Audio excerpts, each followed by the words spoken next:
Bueno, pues comenzamos con la primera ponencia, dando paso a doña María José Renedo Juárez.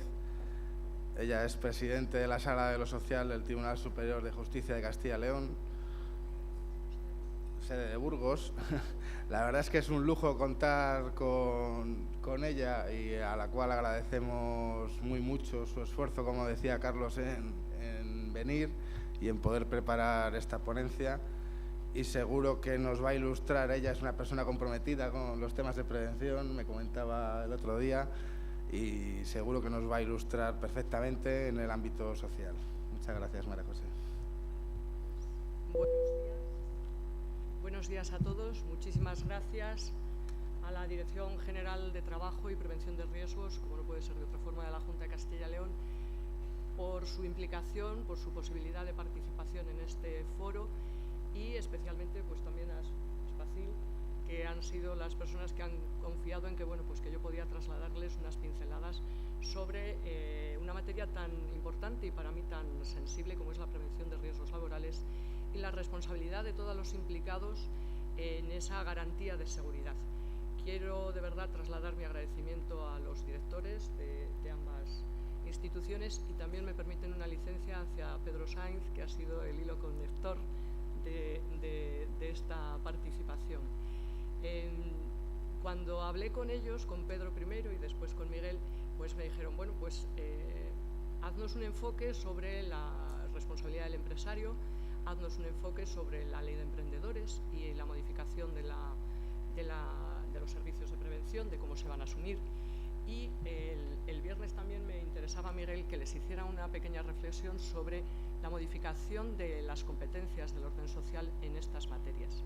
Entonces yo voy a tratar de hacerlo lo menos árido posible y a la vez, pues intentar en este tiempo que intentaré adecuarme al horario que nos han establecido, ver cómo les puedo trasladar en esas tres visiones que voy a intentar.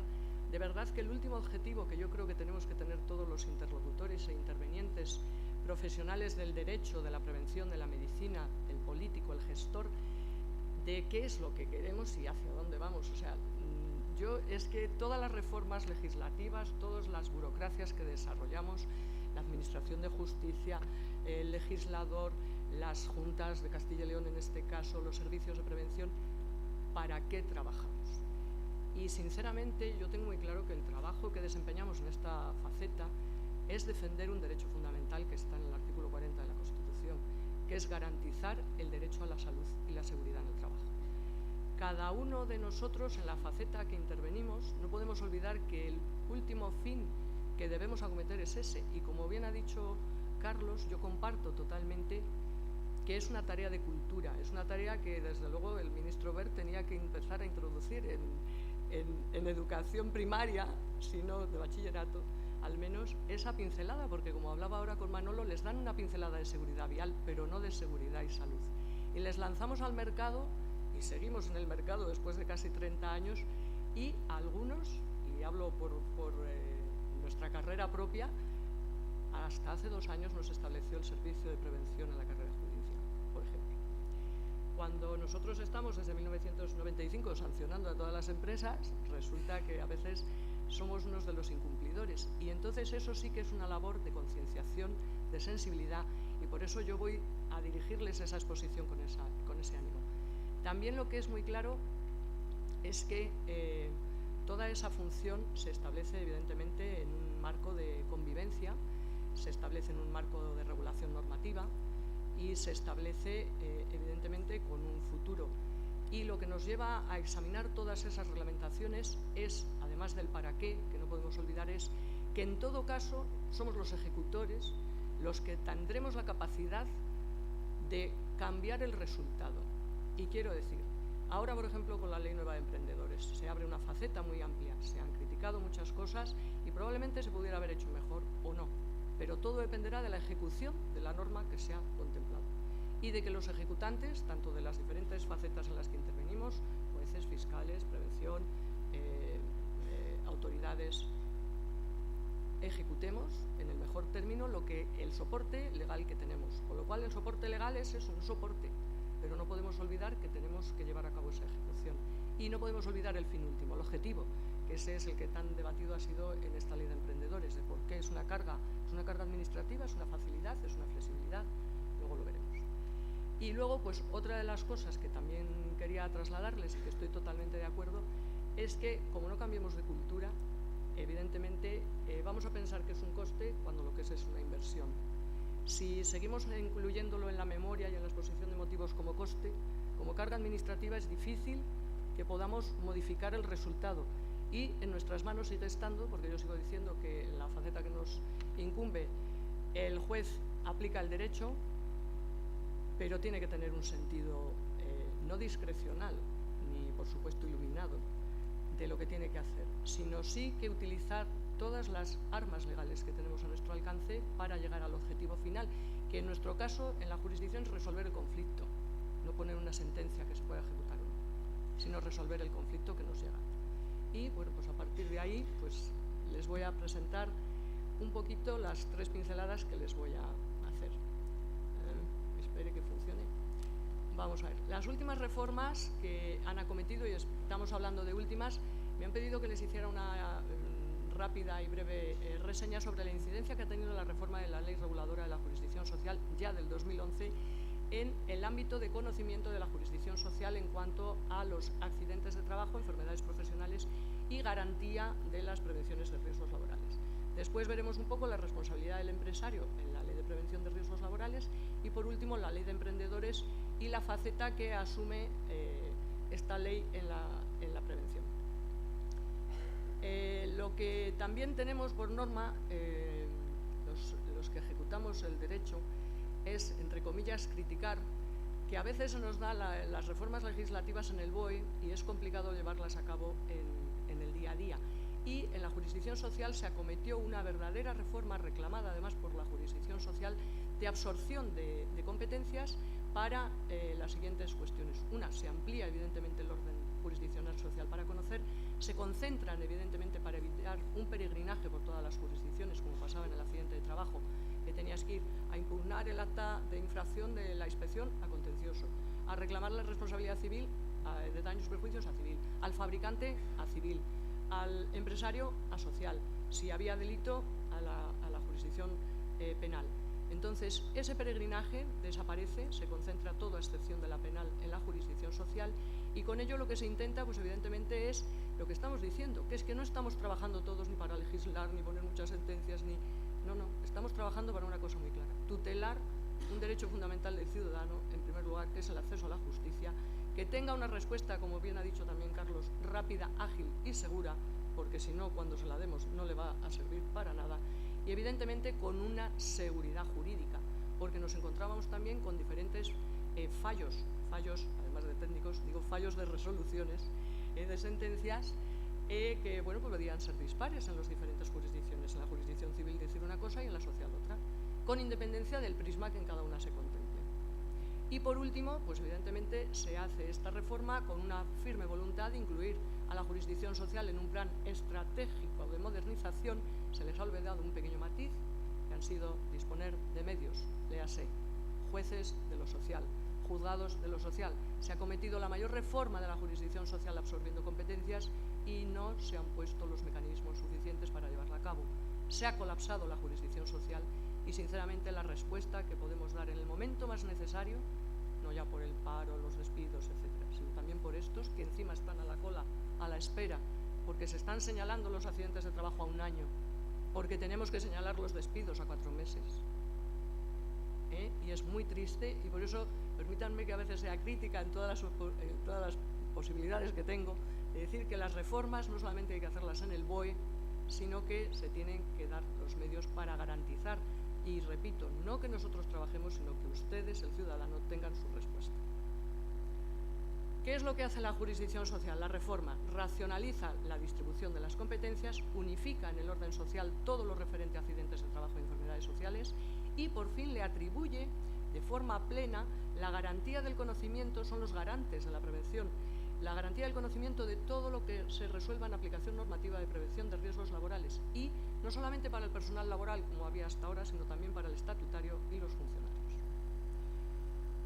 Tenemos, sin embargo, que se mantiene una reseña en la jurisdicción civil, como es todas aquellas cuestiones que se deriven entre materia de prevención de riesgos laborales que se susciten entre el empresario y los obligados a coordinar con él las actividades preventivas, así como los sujetos o entidades que hayan asumido frente a ellos por cualquier título la responsabilidad de organizar los servicios de prevención. La competencia es del orden civil.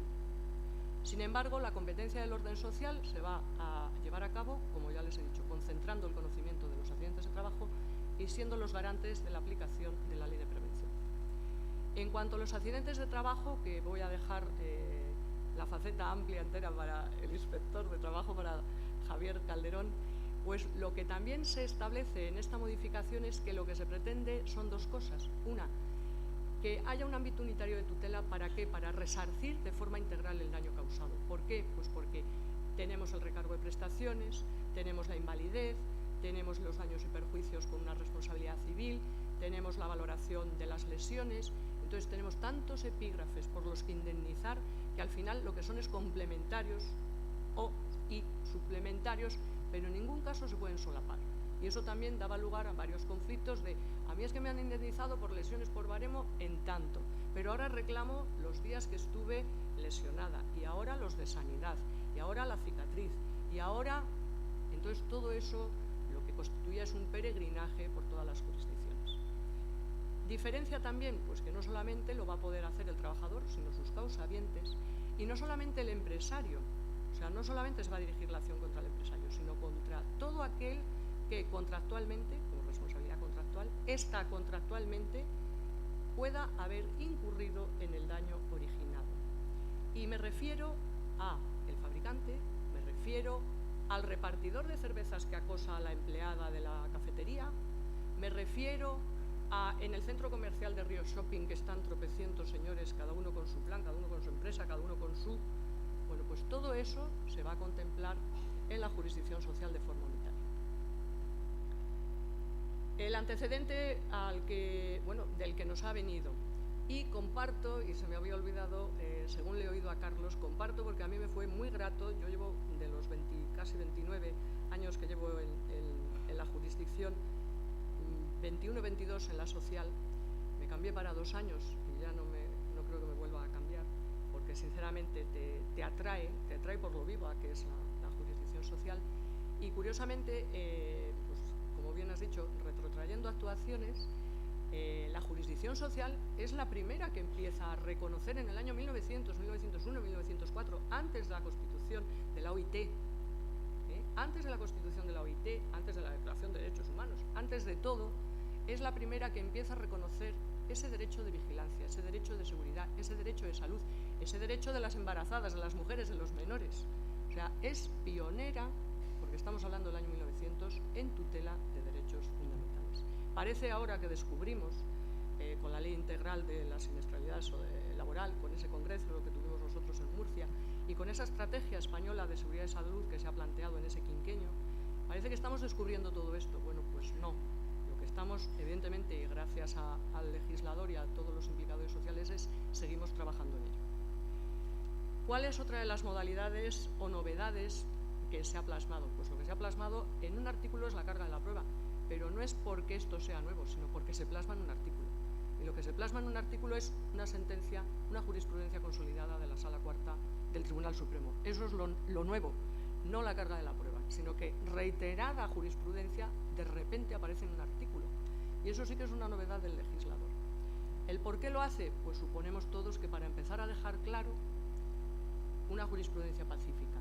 Pacífica que, ojo, en todo caso, sigue siendo movible, modificada.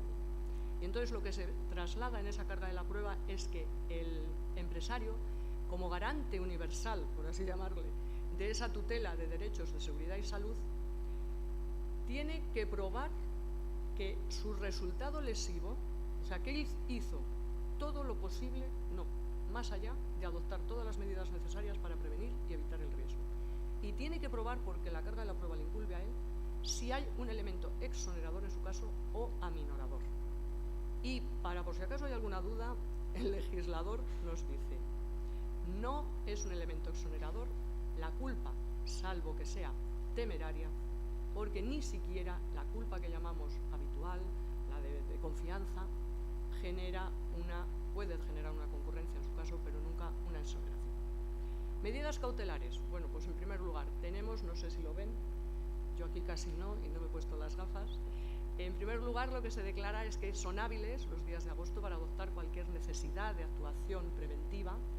Se establece también la posibilidad de que se acuda a los órganos, desde los órganos judiciales a la Inspección de Trabajo y Seguridad Social, ya lo veníamos haciendo, pero ahora se contempla también como una medida cautelar para todos los procesos derivados de accidentes de trabajo y enfermedades profesionales.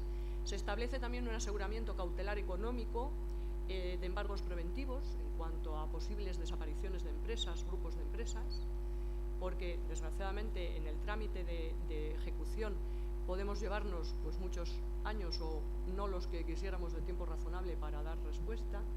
Y por último, también las resoluciones de la autoridad judicial sobre paralización de trabajos por riesgo también conllevan una medida de aseguramiento y cautelar.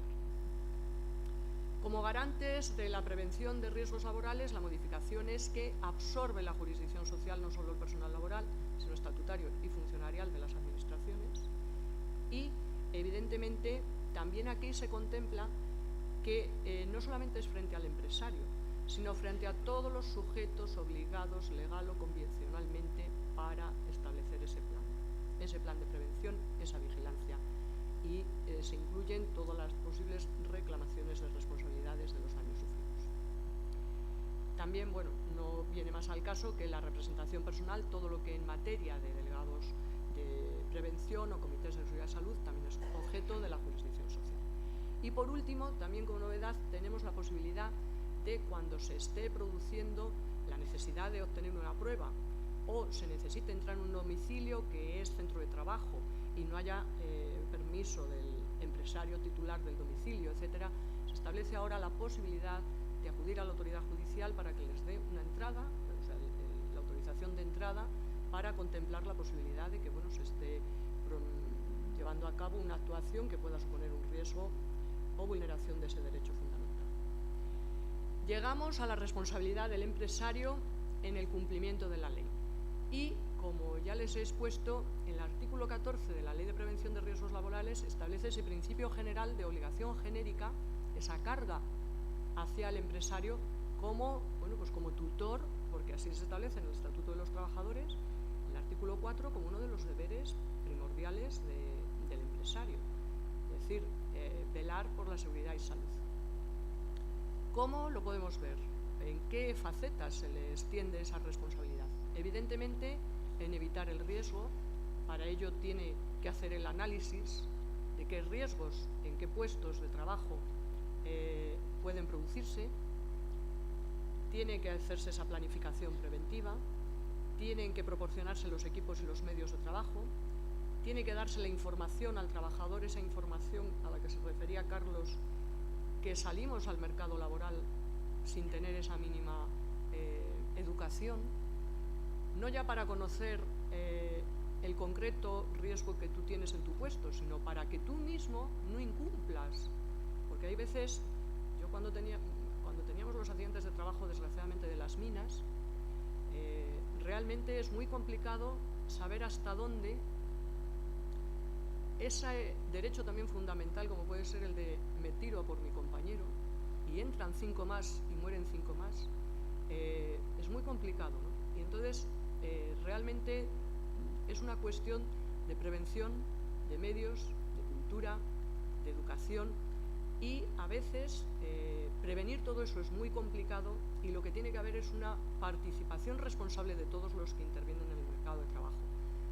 Y vuelvo a decir, ¿para qué? Pues porque cuanto a mayor seguridad tengamos en nuestro trabajo y con mayor seguridad la desempeñemos nosotros mismos por nosotros mismos, más efectivo será nuestro resultado.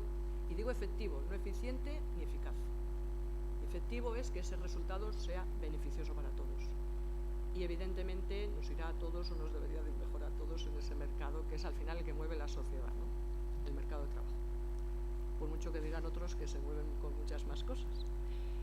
Elaborar los planes de emergencia, perdón por las coletillas, pero yo creo que es que hay que tener esa visión todos de hacia dónde vamos. O sea, es que tenemos que ver un poco hacia dónde vamos. Control periódico y regular del estado de salud, así como de los medios. El otro día nosotros teníamos una responsabilidad en la que desde el fabricante a todos intervenían, y al final era el fabricante de una escalera, bueno, al que hemos condenado. Ya luego no sé si el Supremo nos dirá que sí o que no, pero bueno. Y, por supuesto, elaborar y tener a disposición de la autoridad laboral competente toda la documentación, que lo que se presume también es que es una garantía del cumplimiento. Una vez establecida esa garantía genérica, obligación genérica hacia el empresario, tenemos que ver de qué forma podemos concurrir el resto de los intervinientes en la producción de un resultado lesivo. Pues bien, evidentemente el cumplimiento del deber es genérico para todos los aspectos relacionados con el trabajo. Parece que siempre cuando nos vamos a aspectos del trabajo nos vamos a lesiones físicas, accidentes físicos. Tenemos también que contemplar los riesgos psicosociales, muy importantes también en la prevención, y tenemos claro que la efectividad de las medidas preventivas debe ir mucho más allá de las distracciones o imprudencias no temerarias que pueda cometer el trabajador, porque tiene que tener garantizado también el trabajador que esa distracción no le ocasione ese mal. O sea, es un deber de verdad de garantía muy amplio, y en todo caso lo que existe, como ya les he dicho, es una graduación de la modificación, concurrencia o exoneración. ¿Qué nos ha venido diciendo la jurisprudencia? Pues desde el principio, en los que parecía casi que era una responsabilidad objetiva de si te pasa algo se paga, es como el que va por la acera y se cae en una zanja, bien, o se cae o se tropieza con una baldosa. Bueno, pues hemos ido acotando cuáles son los presupuestos para que haya una responsabilidad, y evidentemente no es objetiva. La exigencia de esa responsabilidad necesariamente ha de calificarse en primer lugar como contractual, cuando hablamos de la contractual, derivada del contrato. Evidentemente no es objetiva o por el mero hecho del resultado. El empresario no incurre, y también así lo ha dicho la jurisprudencia, en responsabilidad alguna cuando el resultado lesivo se produce por fuerza mayor o por caso fortuito o por negligencia exclusiva, temeraria, no previsible del propio trabajador o por culpa exclusiva de terceros, no evitable por el empresario, pero tiene que probarlo, y después la imprudencia temeraria también lo que exige, evidentemente, es que como consecuencia de la omisión de la más elemental precaución que tiene que tener en la ejecución, se realice con un desprecio de riesgo suficiente, grave, excepcional, voluntario y consciente. Nos pueden decir, pero vamos a ver, es que el trabajador obedece una orden, evidentemente. Entonces, esos supuestos también, lo que ha valorado la jurisprudencia es que no le eximen al empresario. Y entonces hay que tener en cuenta a la hora de ponderar la formación del trabajador, la información que haya recibido, las órdenes que haya recibido y el nivel de exigencia de su cumplimiento. ¿Por qué? Pues porque hay un deber de subordinación a acatar una orden, y salvo que sea un mando en igualdad de circunstancias, el acatamiento de la orden evidentemente no le hace asumir esa responsabilidad al trabajador de su actuación. Y en todo caso también es muy importante que se sepa el ritmo de trabajo y se evalúe también en la prevención los ritmos de trabajo, no solamente cadenciales físicos de una cadena de trabajo, de una factoría, sino los psicosociales, porque esos también deben de contemplarse para saber en qué producción, aunque lo ejecute el trabajador, tiene o no responsabilidad el empresario. Llegamos a la responsabilidad del artículo 42, en la que se establece el incumplimiento de los empresarios, que da lugar a responsabilidades administrativas, civiles, penales y sobre todo también de seguridad social, o las que denominamos prestacionales. Pero también lo que es muy importante es que intervienen en esa responsabilidad todos los agentes que intervienen en la producción del resultado. Y cuando decimos todos, hablamos de los servicios de prevención, hablamos de los de la culpa extracontractual, hablamos del empresario y hablamos evidentemente también en su caso del trabajador. Y ahora, con motivo de la ley de emprendedores, deberíamos de hablar de la administración, porque la administración va a hacer un prototipo, va a asesorar, ¿se ha contemplado si es responsable la administración con el asesoramiento a las pymes pequeñas en ese plan de prevención? Luego lo vemos. Tipos de responsabilidad.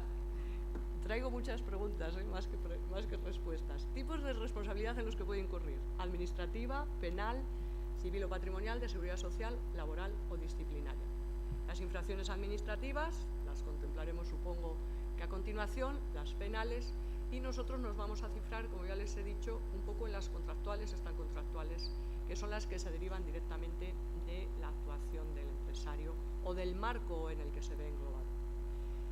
En las responsabilidades en materias de seguridad, evidentemente, no sé si lo va a contemplar Javier, con lo cual, si no, pues avanzo para no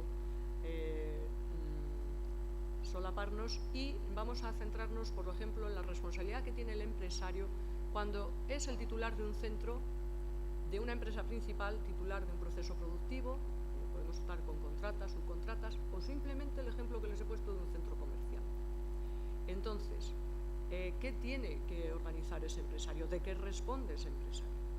Evidentemente tiene que organizar toda la actividad preventiva que se produzca en el ámbito de su centro de trabajo, y en el que pueden operar empresas de muy diferentes contratas, subcontratas, e incluso, y por supuesto digo, diferentes objetos sociales, y que no tienen nada que ver, no estamos hablando de grupo de empresas, ni siquiera de una empresa principal con unas subcontratas, o sea, estamos hablando incluso, como ya les he dicho, del ejemplo de un centro comercial. Tiene que adoptar las medidas necesarias para que todos aquellos que desarrollen actividades en su centro de trabajo, entendiendo también que tenemos que distinguir centro de trabajo de centro operativo, de simplemente espacio suelo físico, superficie, ojo, también, y tiene que tener en cuenta que tienen que recibir la información de cuál es su plan de prevención, las instrucciones con las que tienen que llevar a cabo la evaluación de los riesgos los demás que operan en ese término, en esa demarcación, por así decirlo, y luego establecer los mecanismos de emergencia para aplicar. ¿A qué se comprometen todas esas empresas, en su caso contratadas o subcontratadas, o las demás que convergen en ese centro? Evidentemente, a adaptar su actividad preventiva a los riesgos que existen en ese centro, a cumplir las instrucciones de la empresa titular y a cooperar en el cumplimiento de todas las instrucciones que se den. Y como mayor aseguramiento de la posibilidad de esa vigilancia y de ese deber, lo que también tienen que ser conscientes los empresarios es que para esa, a veces, comentario que decimos, es que no cumplen, no se ponen los equipos de trabajo, es que se han metido sin los protectores, es que no se han puesto los guantes, es que, bien, pues hay una potestad que se llama disciplinaria sancionadora que tiene el empresario respecto de su trabajador también, que incumple simplemente a lo mejor una cosa tan elemental como ponerse los medios de trabajo que le puedan prevenir un accidente. ¿Qué tenemos como novedad también en esa visa atractiva que les he dicho de la jurisdicción social? La responsabilidad contractual del tercero e incluso la responsabilidad del compañero de trabajo. Y me estoy refiriendo en la extracontractual, pues como les he dicho, el ejemplo más fácil es el del fabricante, pero también estamos viendo en los tribunales, y sobre todo es en riesgos psicosociales, en acoso, en términos de ese calibre, en los que también tiene una responsabilidad el empresario, pero también lo que les quiero decir es que lo vemos en la jurisdicción social, en el que permite ese acoso entre pares, entre ascendientes, entre descendientes a ascendientes, vertical, en horizontal, e incluso, ya digo, hemos tenido el supuesto muy curioso del acosador que era el repartidor de las cervezas a la camarera en el bar. Entonces quiero decir que la imaginación del legislador nunca llega a la realidad y que realmente tenemos muchos supuestos que nos descubren cómo tenemos que imaginar la aplicación de la ley, pero se dan. Ay, perdón. Bueno, entonces los mayores incumplimientos que, bueno, pues, empresariales que pueden darse, pues pueden ser, evidentemente, los subsumimos ya en los relativos a la protección, además de determinados colectivos, saben que tienen una protección especial las mujeres embarazadas, los menores, y bueno, cualquier colectivo sensible pues, que se haya podido acordar por el convenio colectivo. Luego hay una actuación especial hacia un riesgo grave e inminente, cuando se está poniendo en relieve una situación ya por la inspección de trabajo, normalmente, o por los agentes sociales, actividades preventivas y luego todas las de cumplimiento de carácter informativo y documental. Una pincelada sobre los riesgos psicosociales, la diferencia entre acoso, estrés o el burnout. No es acoso el estrés, no es acoso el estrés, y esto es en aplicación también pues, de unas directivas comunitarias que tenemos y del acuerdo marco europeo en el que se ha recogido que evidentemente los riesgos psicosociales, ya hacía 7 años que yo estuve en esta misma sala con los servicios de prevención de la Junta dando una ponencia sobre el acoso y los riesgos psicosociales y la prevención.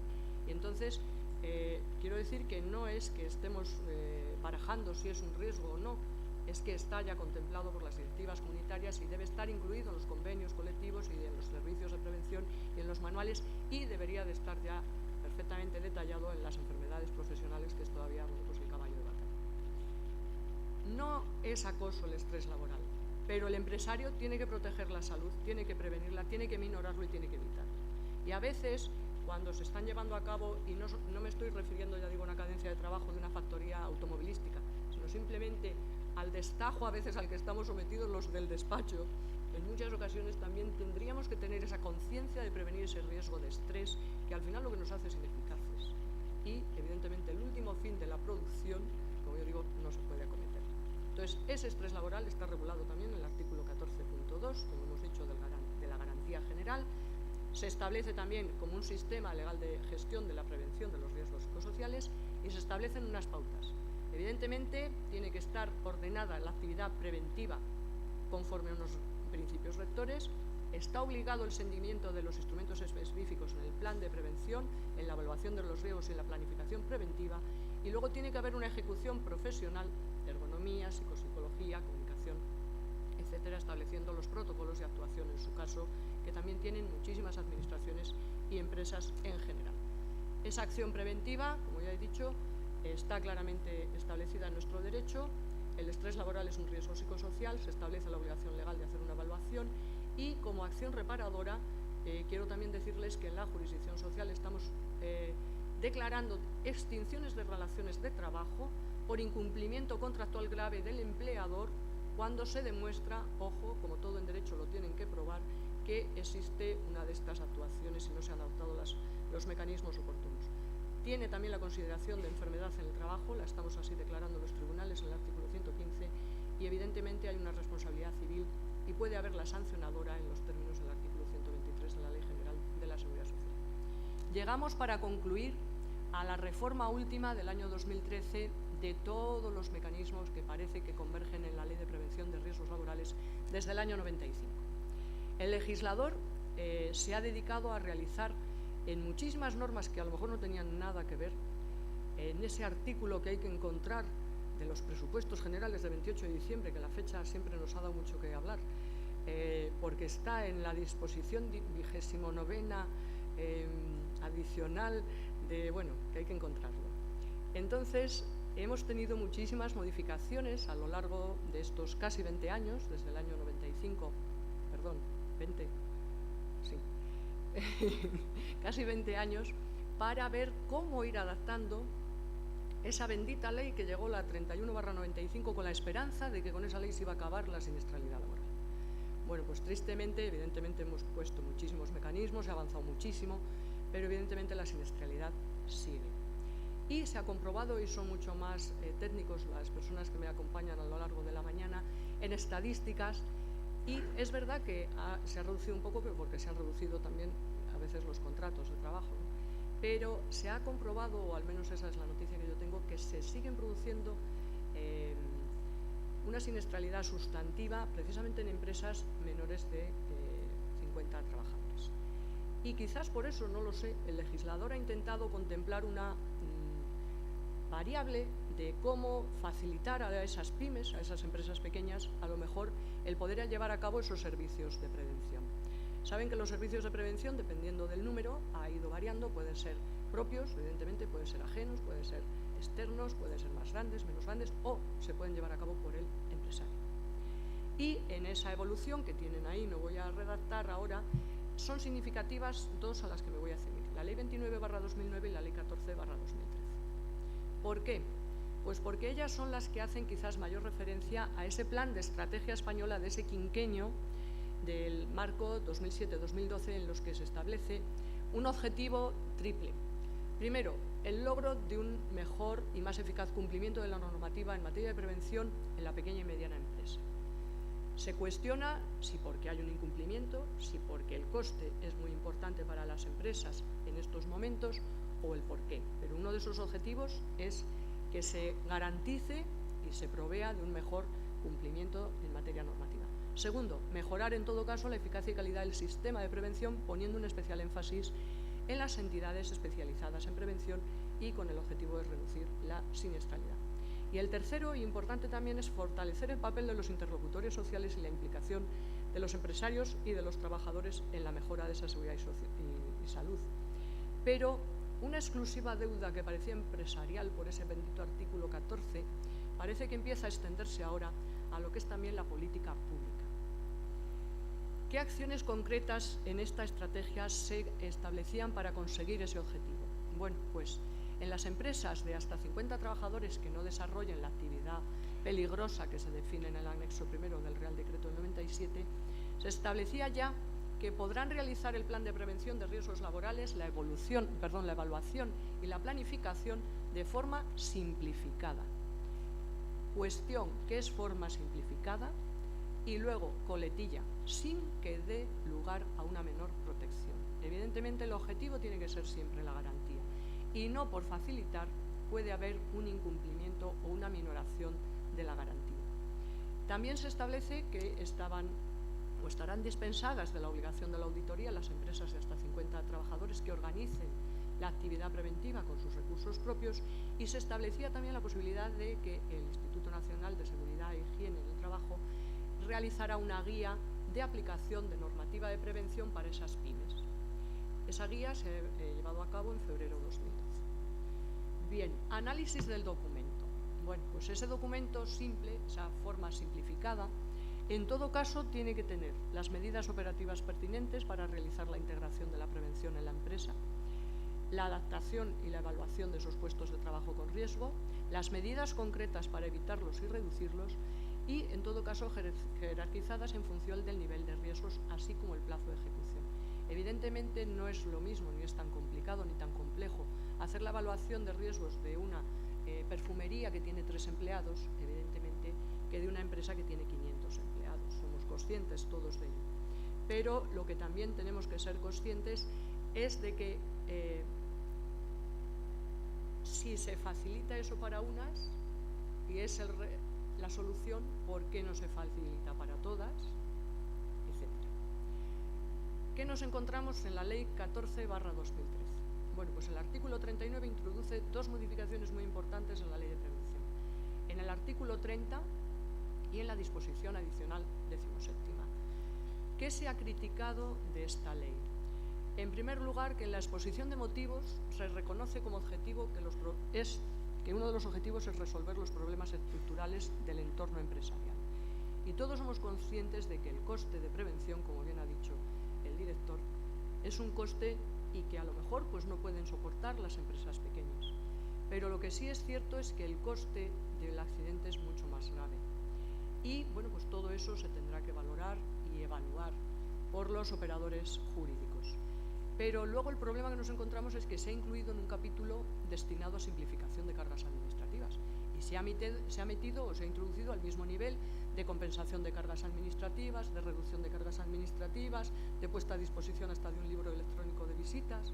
Entonces, ¿hemos degradado la prevención de riesgos laborales, la seguridad y salud a una carga administrativa? Sinceramente, creo que el legislador no tuvo ese objeto, ni ese objetivo, espero. Pero, bueno, pues lo ha colocado a lo mejor en el sitio inadecuado o no ha explicado como debía. Y luego otra de las cosas que se critican o se contemplan, o bueno, más que criticar, inquietan, es ¿se ha hecho con el diálogo social necesario o se ha articulado a través de esta ley y se ha metido dentro de, bueno, pues de una ley de emprendedores, igual que en las otras sí se tendría que haber hecho de una forma más, no garantista, que yo creo que lo garantiza, sino más explicando a todos los interlocutores el porqué de esa modificación? Bueno, pues la reforma esencial es que la ley, hasta ahora, lo que exigía para que un empresario pudiera llevar a cabo su propio servicio de prevención era que se tratara de una empresa de 10 trabajadores, de hasta 10, que las actividades desarrolladas no fueran las peligrosas del Real Decreto 3997, que el empresario desarrollara de forma habitual su actividad profesional en el centro de trabajo y que tuviera, ojo, la formación correspondiente para la función preventiva que fuera a desarrollar. Evidentemente, no necesita la misma formación preventiva el titular de una perfumería, como estoy diciendo, que el titular de una empresa constructora de hasta 25 trabajadores. ¿Qué pasa a partir de la modificación? Pues que el empresario que puede asumir esa actividad preventiva también puede hacerlo hasta 25 trabajadores, pero si dispone de un solo centro de trabajo. Y en la disposición adicional 17ª lo que establece es esa posibilidad ahora de que el Ministerio de Empleo y Seguridad Social, el Instituto Nacional de Seguridad y Higiene del Trabajo y en colaboración con las comunidades autónomas y los agentes sociales establezcan esa actuación que denominan de asesoramiento, ese diseño, esa puesta en marcha de un sistema dirigido a facilitar el asesoramiento necesario para la organización de esa actividad preventiva, impulsando, dicen, el cumplimiento efectivo de forma simplificada. Evidentemente, todo lo que facilite es bueno. Yo creo que es un avance y que evidentemente muchas empresas pequeñas están muy desorientadas y, ojo, tienen unos servicios de prevención extraordinarios a los que acudir. Pero es cierto que por su capacidad, porque estamos hablando a veces de 2, 3, 5, 10, ya cuando hablamos de más de 10 hasta 25 ahora es otra historia y dependiendo de la actividad a la que se dediquen, es diferente. Pero yo les traslado las siguientes consideraciones.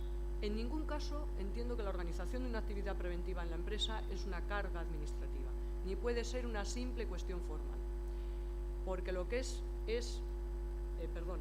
una inversión no es un gasto y, como les he dicho al principio, es garantizar un derecho fundamental. Y si quieren hasta en efectos productivos, evaluables económicamente y de costes, creo sinceramente que, como bien ha dicho Carlos, el coste es muchísimo más grave de un accidente que de una prevención. ¿Qué significa el cumplimiento de las obligaciones de forma simplificada? Pues lo que muchos sectores están comentando. Si en un documento se puede realizar, y eso mejor que nadie lo contemplará la inspección, ¿no? Ahora, o la dirección, en su caso, de las comunidades autónomas, que se sigan cumpliendo, ojo, las obligaciones para mantener el mismo nivel de protección de seguridad y salud. ¿Es posible hacerlo para todos? Complicado. Sinceramente, yo creo que es complicado.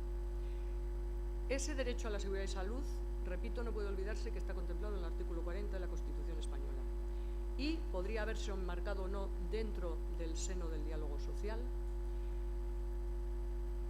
Otra cuestión que no se ha contemplado. Hay una valoración jurídica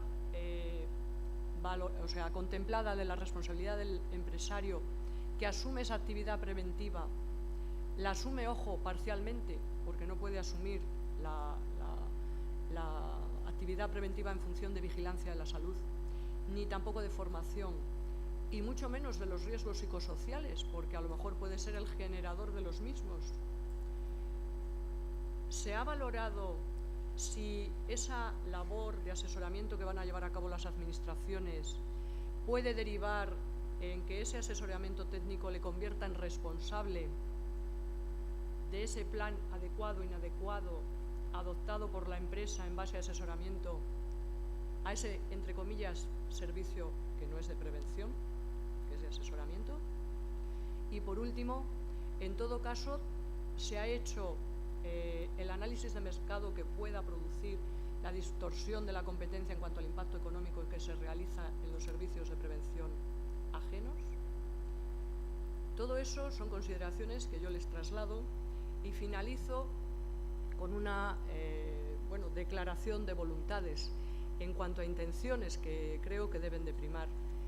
En primer lugar, la concienciación que tenemos o debemos tener todos, tanto de los riesgos, ya les he dicho, físicos como psicosociales, de prevención y protección de la salud, en la participación que todos tenemos, la negociación colectiva en cuanto a potenciar un clima de prevención, la administración en cuanto al control y protección, el legislador en cuanto a la tipificación de las conductas y, por supuesto, al objeto de que la administración de justicia y los jueces, porque si no, no tenemos contenido, en el ejercicio de esa función jurisdiccional podamos llevar a cabo esa tutela efectiva del derecho a la dignidad, a la salud y a la seguridad en el trabajo. Decía Mandela en una de esas frases que han sido tan renombradas en los últimos momentos, que hoy puede ser cualquier día para empezar a hacer las cosas bien. Y pues yo les pido a todos que participemos en esa función tan importante como la de la prevención, porque es una cadena continuada de participación en el tiempo que tendrá por objetivo no cumplir una ley, sino obtener un resultado que evidentemente va a depender de todos nosotros en todos los factores que intervengamos para poder modificarlo al final o conseguirlo. Muchísimas gracias.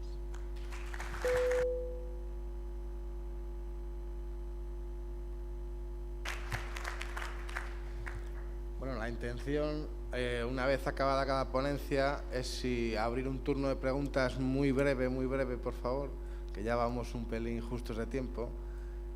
No sé si tenéis alguna consulta que hacerle a María José.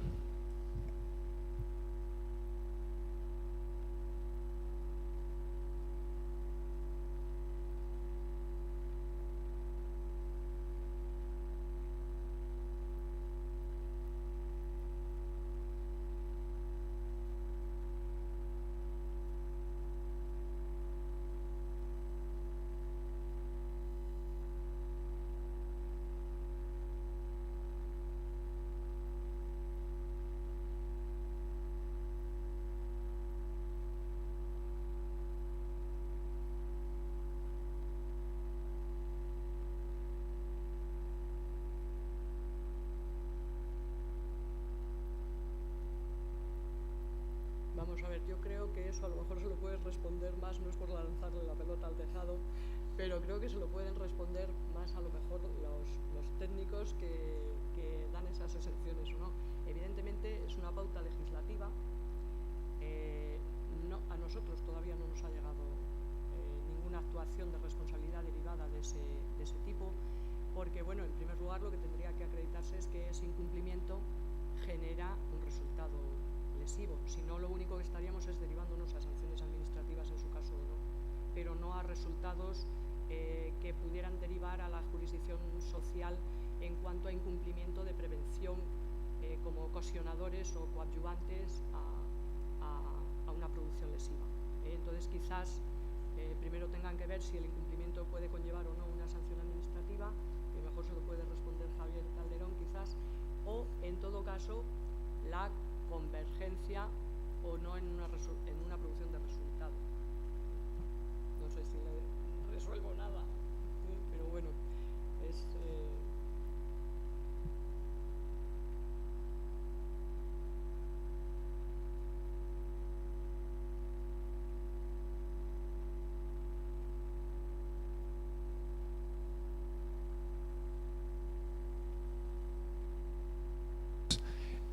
La OTT no tiene como función eximir a nadie de la auditoría. Lo que contempló la Ley 25/2009 cuando modifica la Ley de Prevención y luego el 337/2010 cuando modifica el decreto del 97 es en las empresas de menos de 50 trabajadores podías comunicar, según un modelo danés que está en el 39 en el Reglamento de los Servicios de Prevención, que estás exento de auditoría. Pero la Oficina Territorial de Trabajo de la Junta de Castilla y León en ningún momento te da el ok a esa exención. Otra cosa es que en un momento determinado la OTT pueda remitir a la Inspección de Trabajo y la Inspección de Trabajo empiece a comprobar si se dan las condiciones o no para estar exento de auditoría, que tengas menos de 50 trabajadores. Dice la norma algo así, que resulte evidente la falta de exigencia a la vista del número de trabajadores y de la peligrosidad de las actividades preventivas, etcétera. Pero no hay ninguna exención de oficio por la Administración. Vamos, comparto que no es un título ejecutivo de decir es que automáticamente estoy exento y mucho menos que le dé la inspección ni la organización, o sea, ni la inspección de trabajo. O sea, lo que no le van a dar es un título a la empresa de estar exento. Es una disposición legal. Por eso yo les decía que las más significativas de todo el preámbulo que les he hecho eran la 25/2009 y la 14/2013. Pero no es yo creo que no es un título. Otra cosa es que luego, si no estando exento no has hecho la auditoría, haya un tipo específico en el artículo 12 de la LISOS por el que puedan sancionar a la empresa por no haber realizado la auditoría, que luego será recurrible en vía social después de la modificación de la Ley 36/2011. Se me ha olvidado decirles que también somos competentes ahora para eso. Antes era la jurisdicción contenciosa y ahora también somos nosotros. ¿Alguna pregunta más? Bien, pues muchas gracias, María José, por tu exposición tan esclarecedora.